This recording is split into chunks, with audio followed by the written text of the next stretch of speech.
Welcome to Fight Sports. Dog fart. That's what happened when Walter ate too much of people food. This is Wildman Wilson, along with I forgot. Nick Newname. Scotty. Two. And we're bringing you the post game. Super Bowl wrap up. It's a Super Bowl wrap up. What a Super Bowl it was! All right, I'm gonna have Nick take it away. So the way we got to call this thing is the bowl of soup.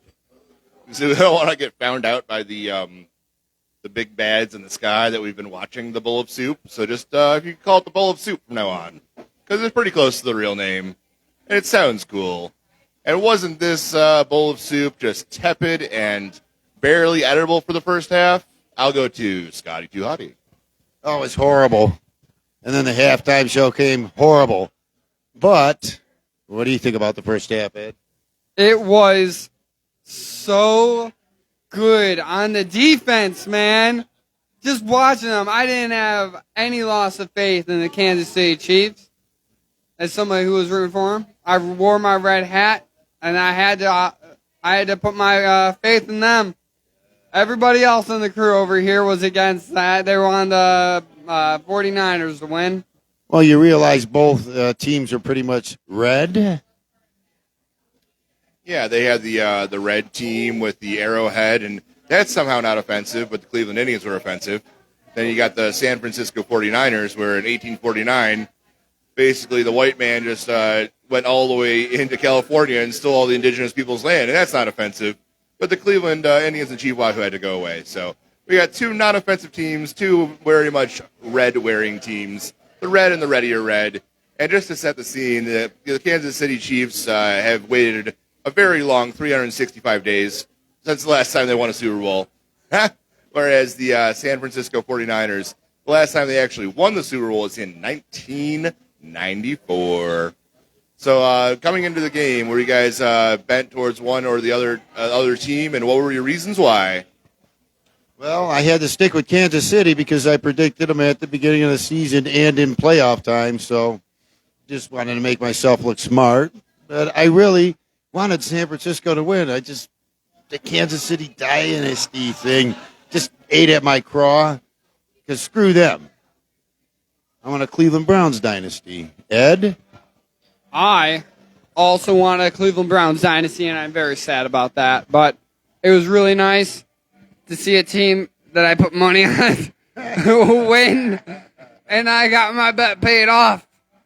That's all I care about. Also, I did brackets, 3 different brackets. Yeah, and I won twice on them. So I'm waiting to get that money back to me now. Right, so for the Super Bowl squares, I wound up getting 0-3, and I won that twice, which is like unheard of. The odds of the same last digit for both teams for a square on a bracket for any game is unheard of. But the fact that I managed to win it on the same square twice is great. I can get you those odds real quick. The odds is 1 in 10,000. Yeah. Because the odds of getting the first square right in one quarter would be 1 out of 100. Then you multiply it together. So wait, you multiply it or so you multiply it. Yeah, 1 in 10,000. That was the odds. Oh wow. And it actually happened to me one time. I hit the second and the third quarter, but they scored 10 points, which I believe that happened today. Oh yeah. So weirdly enough, it has happened to me. And I barely play the squares. I'm worried my luck is all ran out now. I am not going to have a good event for at least a couple months. Or my luck is just getting started, and that's what I hope for. Well, don't you worry, because I was having all the bad luck. I bet for the 49ers money line, I put in $5 into the basket. Loss. I bet on the 49ers. I took the spread. Well, I gave away 2 points on the Niners as well. I lost my last 19 cents in my FanDuel account, so I'm officially 100% zeroed out. Scotty, do you have any bets? Whoa. Fuck the apps. This is Kitty and Angel live at the Fats. All right, we're going to get a couple more fans out there. Enjoyed this Super Bowl game. We're going to get some of their opinions coming up shortly. In the meantime, what? I will, I promise. Meanwhile, Sky Too Hottie has been way too hottie. I will, I promise. And getting all the hotties. You better message me on Instagram. And if you don't, my ancestors gonna get. Yeah. We in this bitch. Listen.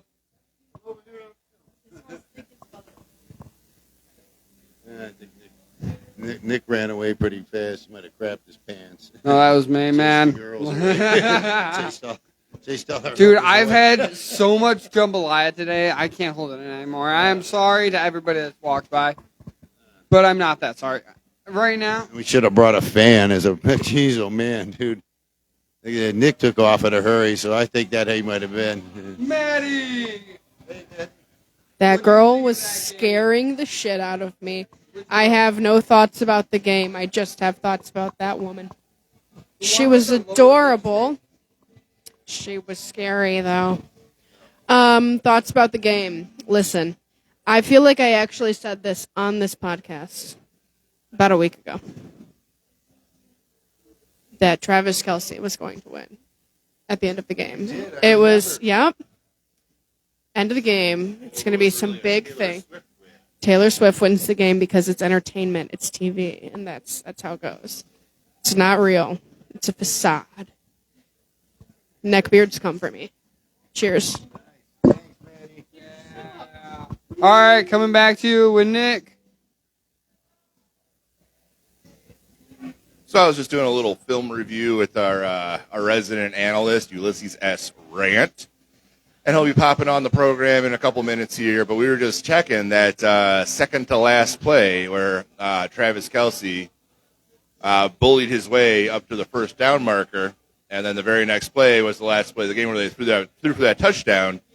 And watching it live, I feel like myself and a couple of people were yelling at the screen, it didn't look like you got that first down. Why aren't they reviewing it? And they said, nope, you're good. Just go play. And as a reminder, there are no coaches' challenges in overtime.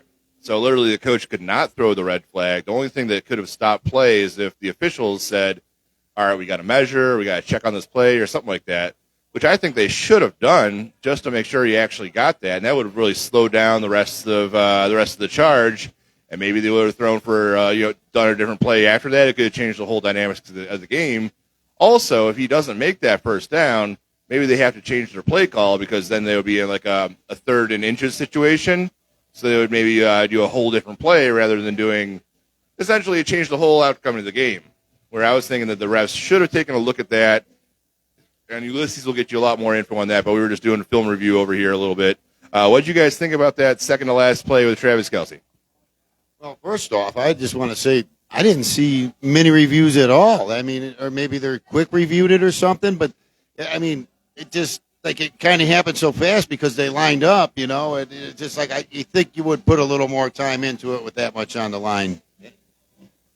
I never had them out yet. That's all I want to say. Because I was the only one that it's still a close game. Even on the reel, I said that, and I am so fucking right. Told you so, guys. You got any chocolate? You got any chocolate? That's going to come through really great on the audio. What the hell was that? Sorry. Ain't nobody got no chocolate. Chocolate for Travis Kelce and Taylor Swift. I'm not sure what the hell's happening here, but I also want to get back to, we're kind of doing a blow-by-blow here, but the last play of the game. Now, I thought that was a really interesting choice because obviously it worked out in the Chiefs' favor, and they scored the touchdown. They go, collect their rings and collect their cash. But I noticed that time clock was ticking down severely, because they had enough time from where they were on the field to probably run 3 shots to the end zone. Yeah, the last play of overtime. So that they probably could have had 3 shots to the end zone and then enough time to kick the field goal to go to double overtime. I was kind of rooting for double overtime because I thought that would be fun. Also, I wanted the Niners, so of course I was rooting for double overtime. But in this scenario, like if they don't make that play, that last play of the game, if they don't make that, they only have 3 seconds left. They don't even have time to run another play from scrimmage. They have to kick the field goal and go to double overtime. All right, you get to run, if I'm not mistaken, you get to run one more additional play even if the time runs out. The game isn't over until the play is over, correct? So if the time clock runs out, the game is over. So like if the time clock has 1 second on it, then yes, you can start and complete the play. But as soon as the clock hits 0 and your play is over, the game is completely over. Unless there's a penalty, then you get an additional play. But I was just surprised San Francisco didn't really take a timeout there or something. I mean, the clock was running, so they might have thought something. Maybe it was a ploy by Kansas City. I don't know. But I really thought San Francisco should have taken a timeout right there and reset what they were doing. But it was a good ending. I mean, down to the wire. Better than I thought. The second half really surprised me. It was a good game, actually. The first halftime show, I didn't really think much of it, but then the game really picked up and got competitive and, ended up going into overtime, almost went into a second overtime. It was surprising because, they were at that point, too, where they could have easily made that field goal attempt and then just had to go into double overtime. But I'm sure they were just sick and tired of every player is probably exhausted at this point. They're like, we don't want to have to have our defense go in there and give up the touchdown to the 49ers and another turnover at 3 minutes ago or 2 minutes ago, whatever they were at. And they no, let's just burn out the clock as much as we can. We're going to run on a 4th down instead of going for a field goal attempt. And it truly paid off. They even said it too, right? It was Kelce, or was it right that ran the ball in for, or was it the substitute quarterback? I think it was a backup running back, but one of the yeah. When they got that the fourth down conversion to a first down, they had the quarterback run the ball in for the first down, and they did that twice where they were down to the 3rd or 4th down, and they just were like, nope, we're getting there. And they opened up the road, allowed the guy to run through. They got the first down again. Then they were right in the range for a touchdown. Mahomes. Right, yeah. So, they had that in their back pocket. They didn't use that too much today except when they needed it. But, going back to that, I thought, San Francisco had the game with the first drive of overtime. He missed a wide-open guy, and they had to settle for the field goal. Because first touchdown wins. I thought for sure San Francisco, it looked like he was going to hit him. They had the momentum to score. It ended up with a field goal. But, yeah, good use of Patrick Mahomes at the end there to scramble for those yards, fake like you're going into pass coverage. And if you look at the plays again, some of them look like, delayed design runs, which got them the first downs and kept the ball moving. Yeah, so I just kind of want to wonder, how the heck we even get to overtime? Because at the end of the first half, it was kind of a defensive slugfest. It was sloppy. There's a guy sitting next to me at the bar with some sloppy fries. I looked over and I said, that first half was sloppier than those chili cheese fries you're sucking down your gullet over there. But the second half came out, and there was a little more clean play. And, I thought it was really interesting that both tight ends were neutralized throughout the whole first half. Kelce and Kittle really didn't have much going.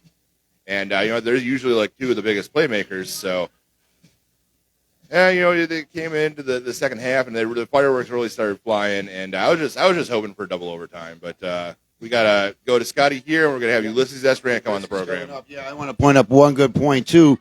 Sometimes when you have that long halftime show, it gives you time to make a little bit more adjustments and, look at a little more film, except during the regular season. Those halftime show, there's no halftime show like that, so the halftime is extended in the Super Bowl because of their big halftime show. That gives teams time to, prep more, watch more film, do extra wrapping of knees and ankles and stuff like that. Ed, yeah, Ulysses Grant right here on our left. Or you're right if you're tuning in. And I want to ask you, what did you think of that first half? And then we'll get to you on the second half next. Well, I just thought it was kind of boring. That was a great trick play there at the end by the 49ers. But yeah, beginning of the game was boring. A lot of running game. I honestly thought the game would be a lot higher scoring, and it wasn't. I did too. The Chiefs made some adjustments going into the second half. I thought some things were questionable near the end of the game in the overtime. In particular, there at the end, there was a run there by Kelce. I had to take a double look at it. It did look like he probably got the first down, but I thought the camera coverage was not very good there by the broadcasting crew. I would have liked to see it camera view, from the pylon. But it looks like he's running, and he kind of does a lean forward. And it looks like he might have barely just got the first down. I would have liked to see it, by the camera down the pylon. That way I would be confirmed. But looking at it again, yeah, maybe he got it, maybe he didn't. But the booth didn't even review it. They called it a first down. Then the Chiefs hurried up and made that little pass and then won the game. Did you think it was going to go into overtime? No, absolutely not. And it was quite a battle down to the end. You had those field goals back and forth. You knew that game was just one turnover or one big play away from being over. And sure enough, it went into near the end of the first overtime. And, the Chiefs got it done. And 49ers didn't. They really did and didn't. Nick, what about you? Did you think that the game was going to go into overtime at the beginning of this all? Well, when we were in the first half there, I mean, there was so many turnovers. It was like, I wasn't even sure if the game was going to get to the third quarter. I think there was a stat that said Chiefs fumbled 3 times in the first half. So in a game this big. All right, take care. Good to see you, Richie Rich, the betting master. Yeah, I wasn't sure if the game was going to make it to the third quarter from how sloppy the play was. But, I was, just to reiterate a little bit, I was watching the last time that those two played in the Super Bowl 4 years ago in 2020. And in 2020, they got down to the fourth quarter with about 7 minutes left. And the 49ers were leading by 10. I was like, man, the 49ers are going to win this game. Except that I was rewatching it now, and I was like, I already know the outcome.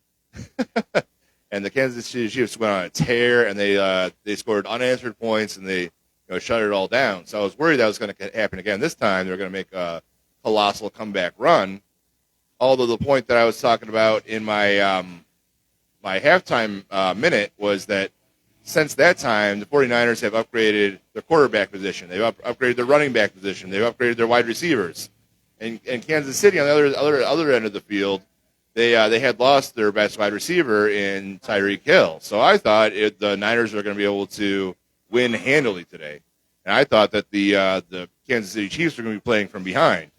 And also I thought that the Chiefs' defense was not really the real deal. Well, it turned out to be more of a defensive slugfest, especially in the first half. For the second half, what we were talking about a couple weeks ago, they were making their adjustments. They were able to put some points on the board. But I really thought that the Niners were going to be able to handle it easily. Not like, a walk in the park, but I thought they were going to kind of have a lead and have to play from ahead. And instead, it turned out to be like a real sloppy game. Lead, but only by a field goal. They never really got out to a huge lead other than the very beginning of the game. So what did you think about the flow of the game? You thought it was going to be kind of a blowout, or do you think it was going to be hit and miss? I actually had betted the over, which I believe I took it at 44.5. So that would have actually hit, and I believe that when the books opened, it was about 48 points. So the under hit, because it was 22-25. Just as a reminder, Kyle, this new microphone, you got to talk right into it so they can hear us. So I'm not trying to jam it in your face or anything, but just trying to let the folks out there hear us. What do you think about the defenses on both sides of the ball, both defenses today? Oh, I thought it was great. I thought I was surprised the 49ers didn't win, man. They had a lot of blitzing, a lot of pressure. You could see that Kansas City was down on their one lineman, their Pro Bowl lineman. His name's slipping my right now. His name's slipping my mind, but you could see Mahomes was under a lot of pressure and still got it done. And the same thing with the 49ers. Some great play calls there by Spagnuolo. Definitely good defense. Like I said, I thought it was going to be a higher scoring game. I thought it was going to be an over 50 game. No problem. And the big reason why it was flirting around the over was because the game went to overtime. So, I mean, if you want to talk about regulation, yeah, it was definitely lower scoring than I thought. But, those two early turnovers probably played a role in that. All right, so as far as you're talking about Mahomes being the X factor and the difference maker in this game, I noticed a play late in. I have to remember what drive it was. I believe it was in overtime, or maybe it was at the end of regulation. I have to try to remember this, but there was a play where Mahomes tried to get a pass to one of his wide receivers that was blanketed in coverage, and was borderline pass interference, but there was like almost no way that receiver could have caught the ball.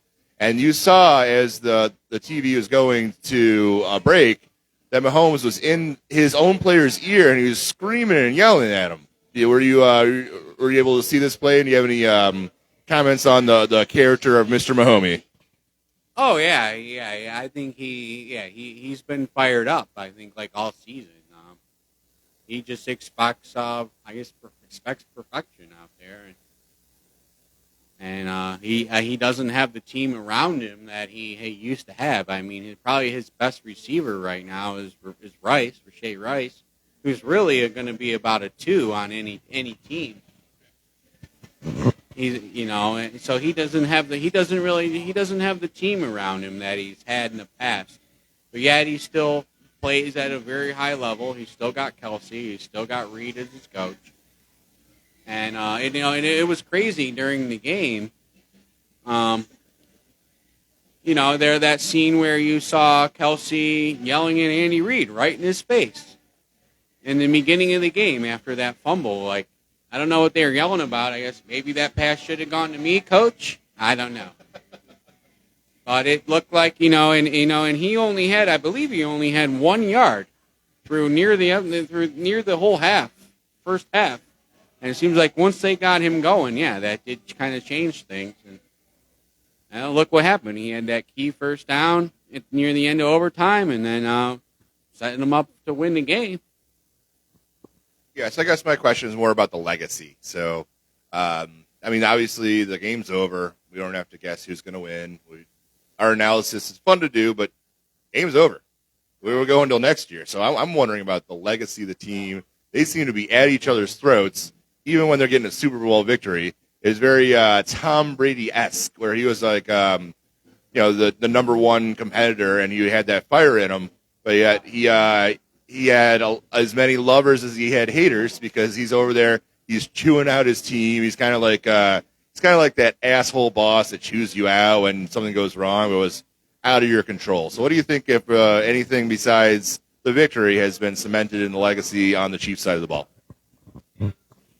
I would say he cemented his legacy here tonight. Now with his third ring, he does have that dynasty distinction that you get when you're with your third ring. So I would say he has cemented his legacy. He is the baby goat, quote unquote. He doesn't have the team around him. I don't know. That could be because of payroll issues. That's the thing. These teams, they put money places, they lose money other places. Players go where they get more money. And, Mahomes was forced to do what he can do with what he has. And he expects perfection, but he's taking guys that are not the best players and doing what he can to win. So, good for him. And I'd say tonight, he has cemented his legacy. The Chiefs are now a dynasty, and now you've got to keep in mind, this would have been their 5th Super Bowl in a row had they not lost that game to the Bengals 2 years ago. So keep that in mind, and I would say, the Chiefs are now a major dynasty, and watch out. I think this game ultimately came down to coaching. And Andy Reid, the head coach, proved to be the better coach. everything he did was at least a strategy to keep himself in the game and his team in the game. And in the end, it showed. The decision to run out the clock in the last of the fourth quarter, where he finally he had like 12 seconds or something on the clock, and you ran it down to 9 or 6 seconds, and then they decided to kick the field goal. They left it with 3 seconds on the clock for the other team. There was no chance the end of the fourth quarter happened. Then the next round, the next quarter as the overtime quarter, he did the exact same thing. He pushed every second chance he got. He relied on his quarterback, Mahomes, to get that first down on the after a fourth down, and they just kept pushing. He didn't let up. He didn't tell it. He told them they still had a chance. I'm sure he believed in them, and they performed to the best of their abilities, and it proved to be enough.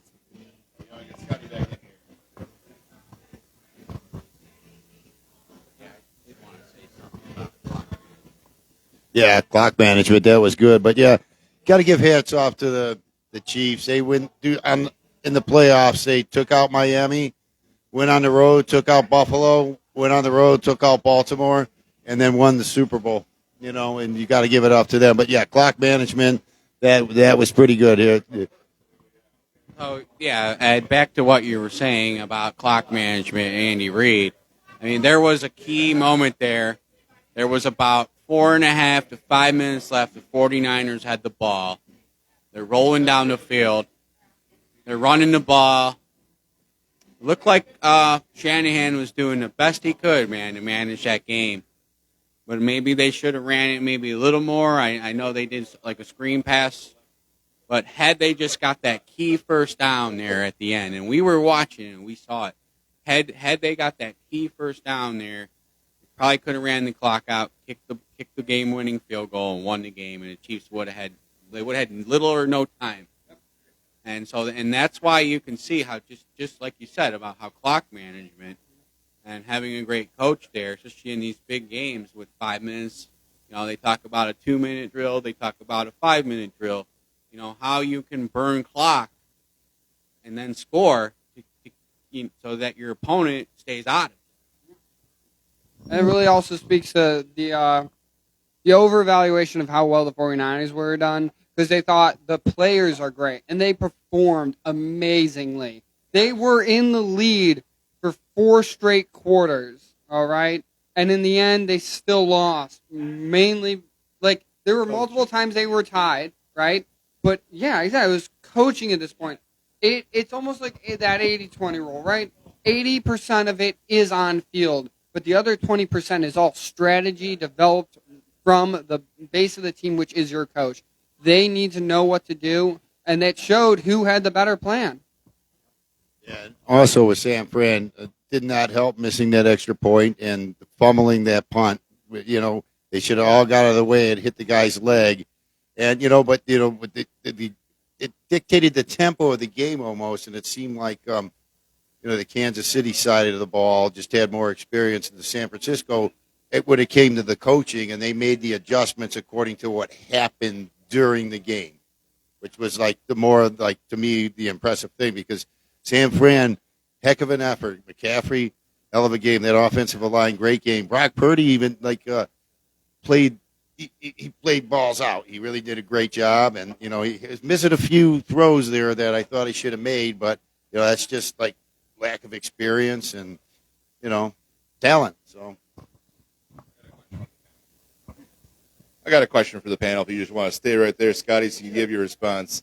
So, what did you think about the overall number one determining factor of the game?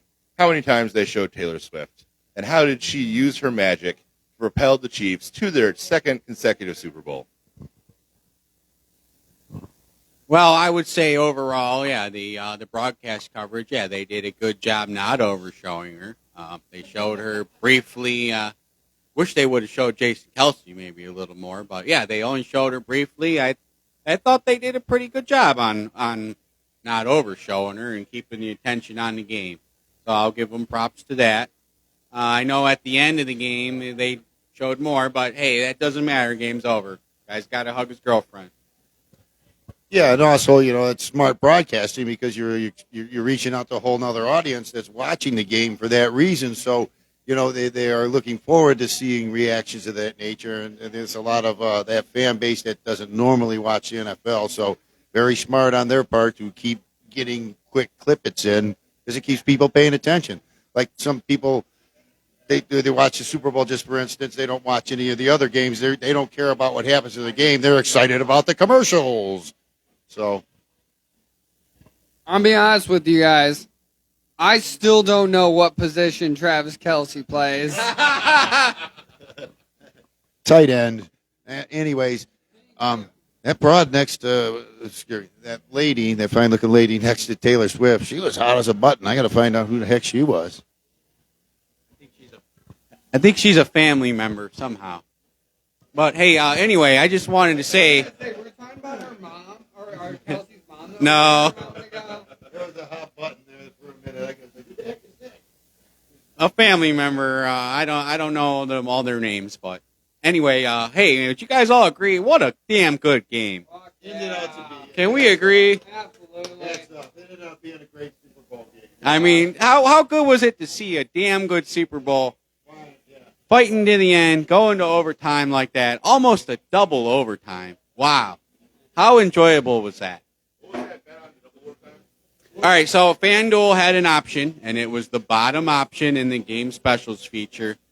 I want to say it was plus 35,000 odds. It was double overtime. So had they not got a touchdown there and only got the field goal, the game would have gone to double overtime. So had you bet $1, I don't know what you would have won, 3,500. I'm not a math guy, but yeah, I mean, it almost went there. And what a great Super Bowl just to see such a competitive game, fucking throwing haymakers back and forth, take it till the end of overtime, and what a great game. I'm glad I was here to watch it. I'll never forget it. There was no Donnybrook. There. What's a Donnybrook? A fight. Or. Yeah, no, that also you're right. That actually also shows you how professional both teams were. There wasn't a moment where in pro kind of it. There was no. Everybody was headstrong on the task at hand, and that was getting the ball down the field, scoring points. They didn't get emotional about it. They played the game professionally as fuck, and that is so nice to see in like a Super Bowl game where like all those the playoff games, they're like we saw like 2 or 3 fights in like different playoff games total that you're like, wow, we don't know like is this going to happen in the Super Bowl? It didn't happen at all. They put the ball down, they moved to the next. Everybody got into position. They were ready for the next play. The Chiefs did have one unsportsmanlike conduct. It was like one of the safeties, something. Yeah, so there was like one, but that's a part of the game. You get to their head. Yeah, you get to their head, and you try to make them do stupid stuff. That's part of the game. It's 15 yards, automatic first downs. It's smart moves to antagonize. Well, yeah, as far as the penalty front, there was a statistic when we were already in overtime and the Chiefs got a penalty against them. They said the Chiefs had not had a penalty called against them since the second quarter. So yeah, you kind of got to wonder about the refs a little bit there. Like, are they just not calling against the Chiefs? Like we were talking about, like some of this, shaving points and trying to get one team or the other to win. And when you don't call a penalty against a team for like 3 whole quarters, you kind of got to wonder a little bit. But kind of going back to the Taylor Swift thing, I think we kind of missed the story a little bit because there's a lot of vitriol being thrown out at the bars. People be showing TV had Taylor Swift on, and people like, stop showing Taylor Swift. I don't want to see Taylor Swift. I want to see football. So that's kind of like the counterpoint to everything we were talking about, which is like trying to get more people interested in the game. But the people who want to watch football, they want to see football. They don't want to see Taylor Swift.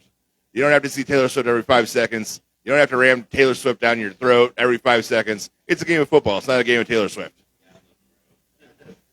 Just like when you, there's a lot of celebrities that like going to their local sporting events, depending on what they're a fan of. Bill Murray's a big fan of baseball, and he's been known to show up in his local city, his hometown, supporting the team he's with. I don't remember what team that is. But they show him once right? They don't continually go back to Bill Murray and being like, let's see how he's reacting. Exactly. Like I say again. They keep it brief. Exactly. And that's like, it's like a respect for the game. It's about the players. It's about the coaching. It's about what this is about, not about the people watching. And we all know she took a snooze fest plane ride just to get here from Tokyo. That's great for her that she was able to do that, but we don't really care as football fans. Maybe as Swifties you do. That's fine.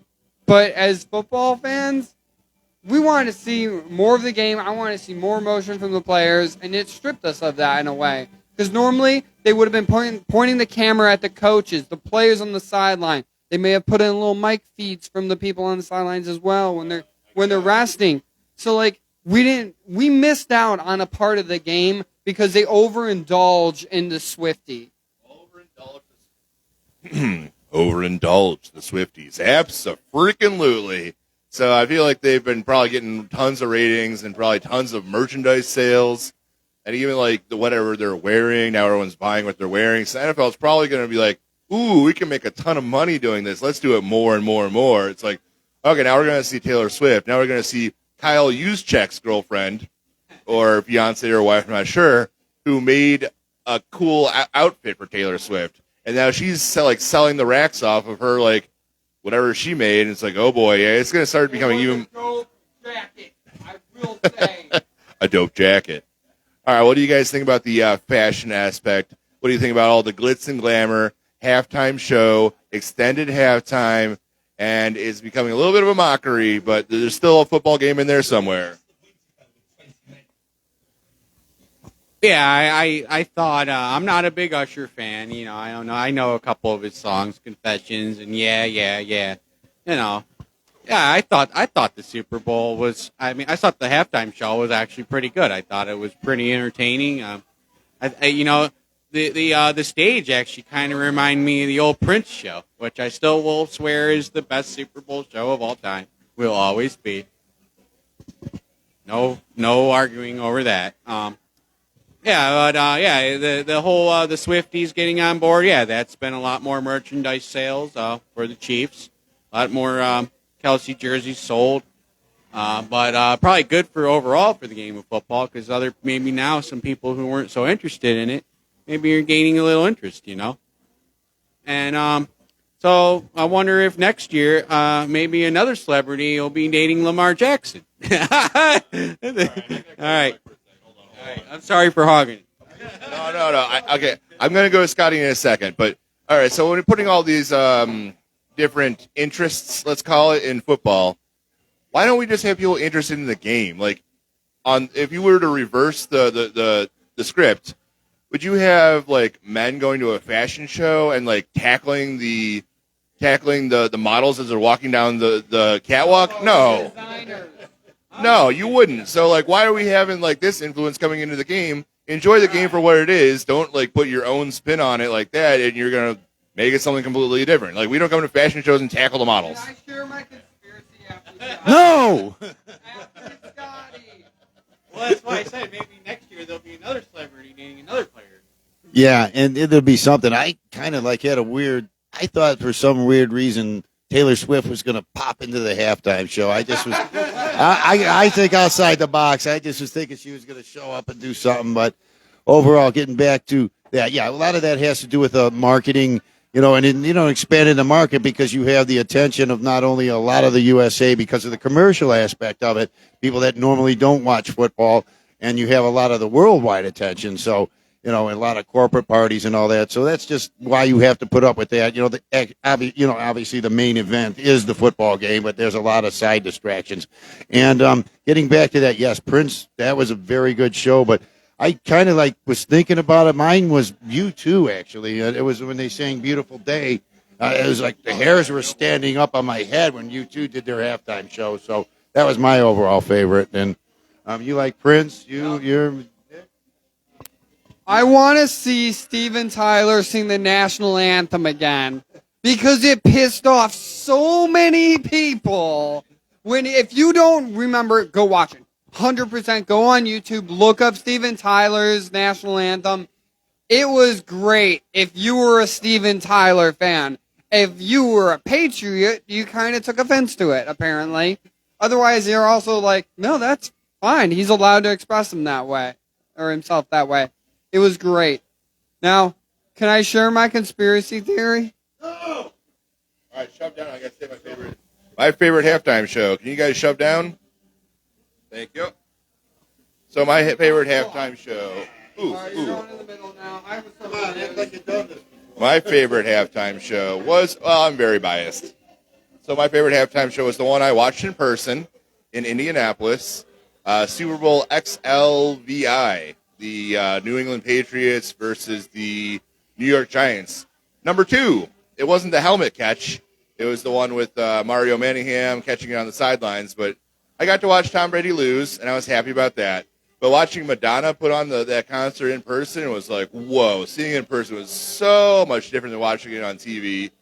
When I was there watching it in person, like they're like with the stage, like what you guys are talking about, they're moving the stage around. They had all the lights. And it was like such an electric atmosphere. And when I got back home, people said, wait, that was really happening? I thought that was all CGI for TV. I was like, no, that was happening in the stadium too. So watching it live is just like a, whoa, astronomically different. Yes. Very good point. You want to talk about Prince? Yeah, so the Prince one, it was just amazing. He played Purple Rain in the rain. And I remember they did a camera pan around the stadium, and you could see it was just pouring everywhere. And, well, the guy's an amazing musician. He plays 29, 30 instruments, and rest in peace. But I'll never forget watching that Super Bowl show. And it was almost like it was so damn good. It was like I almost forgot I was watching a football game. It was like I was watching a Prince concert. And I'll never forget watching that, man. Purple Rain in the Rain, Super Bowl. It was one of the early 40 ones, Super Bowl 40 something. Slips my mind now, but hey, yeah, check that one out on YouTube. Super Bowl Prince halftime show. You'll love it. All right, Ed, hurry up and get your conspiracy theory in before Scotty comes back. What's going to happen when they break up? What happens when Travis Kelce and Taylor Swift break up? The Super Bowl is going to offer an enormous amount of money to stay in the public eye as them together. They're going to keep on bringing in more Swiftie fans into football so they can get more revenue. And they're going to be broken up at this point. But they're going to look like they're together. Maybe they already have. Like they've done with musicians in the past. So you're like, where might this go? Like, unless he proposed, like, I was like, will he, if they win the Super Bowl, is he going to propose to her that night and, like, on the field? Because that would be the move, right? That would be the ultimate proposal. I don't care about Paris shit. You propose to somebody as a football player at the Super Bowl on the field to be married? Dude, that's the move right there, guys. Especially on national TV like that. I mean, yeah, that would. But now I believe they've only been dating 9-10 months. But yeah, that would have been the move. Exactly. So it's a little too early. She has a history of not sticking with men for very long. Just facts. I'm not hating. It's her choice. But facts. And at that point, like, the NFL clearly sees a benefit in having her there to the point that they want to show her on the screen continuously on the biggest football night of the year, the Super Bowl. So, if I was them, I would try to draft it out where, like, let's keep them together as long as possible. I would have proposed to Taylor's sister. So my question is for you, Ed. Let's say they break up a few months from now. You know, it's over. They move on. They say publicly they mutually parted. So what do you think the chances are? You know, like the NFL trying to get eyes on the game. What do you think the chances are next year? You know, you see another major star player from a very good team dating a celebrity. What do you think the chances are of that? Here's my question. If I was dating Taylor's sister, I would move up the ladder if they broke up. So my question is, who is a bigger celebrity right now than Taylor Swift? Nobody. Like Nick just said, nobody. She is a diamond in the coal mine when you're looking for fucking gold. She is more valuable than any other person for the imagery aspect that. That would have been great if she said no, and if he asked, she goes, no! Yeah, if he asked her to marry her and she's like, no, I'm good right now. And then her next song is like, he proposed to me at a Super Bowl, and yada, yada, Took a man down on his highest of highs. Yeah. Yep. It would have been. I would have felt really bad for Travis Kelce, actually. But, like, he also didn't do that because he's like, no, that's not how I want to do it. But, like, once again, like I said, can you name a celebrity that would be equivalent? Oh yeah, Andy Reid was quoted as saying, "With her being there is great." I believe their record with her there at their games was 9-12 for the season. Well, that's not bad. Yeah, not 9 for 12. They didn't try all season. 9-3. Yeah, 9-3. So, yeah. Anyway, but he did say about the only other person more famous than her that could have been there was the Queen. So Meghan Markle. Okay, Meghan Markle breaks up with a prince and starts dating a football player. That's the only person I could see getting that kind of support. All right, if you want to hear more gossip about who's dating who, you're going to have to look elsewhere. This is a sports program. That was just the sideshow, but I just wanted to kind of tickle people pink with our wacky takes on what's happening with the Swifties and what's happening with the Kelce brothers. But I think we've been rambling on with this thing for a little while, so we're probably going to have to take it down to the finish line. I'm going to ask you guys for your last word. So let's go to you, Ed, the Wild Man Wilson. Last word on this bowl of soup and the whole season. Go Browns! yeah, I just wanted to say what a damn good Super Bowl that was, man. It's got to be one of the best ones I've watched since Tom Brady's comeback when he was down all those points. Seeing that game go to overtime like that, throwing haymakers back and forth, what a damn good Super Bowl. I'm glad I was here to watch it. Can't wait to see what the Browns do next year. Got the healthy Deshaun. There's rumors of re-signing Flacco. We'll see. I mean, we're going to get Schwartz back. Browns defense still going to be good. Can't wait to see what the Browns will do. That's who I'm going to be rooting for, number one, and always will be. Hell yeah. We always got to remember the Brownies are going to be coming back next year, and they are making moves, and we will talk way more about all this type of off-season stuff in the off-season. We can talk about awards that have been won. We can talk about the stadium. Lots of good things to talk about. But right now we'll go to Scotty Too Hottie for his last word for the bowl of soup. Yeah, we'll do some draft preview specials, all kinds of stuff. The Browns, very excited. Excellent Super Bowl. Congratulations to the Chiefs and also 49ers for playing your balls off. And, I guess my final thought is just it just reminded me of, I used to date this girl who had a parrot. And this thing would never shut the fuck up. But the parrot was pretty cool.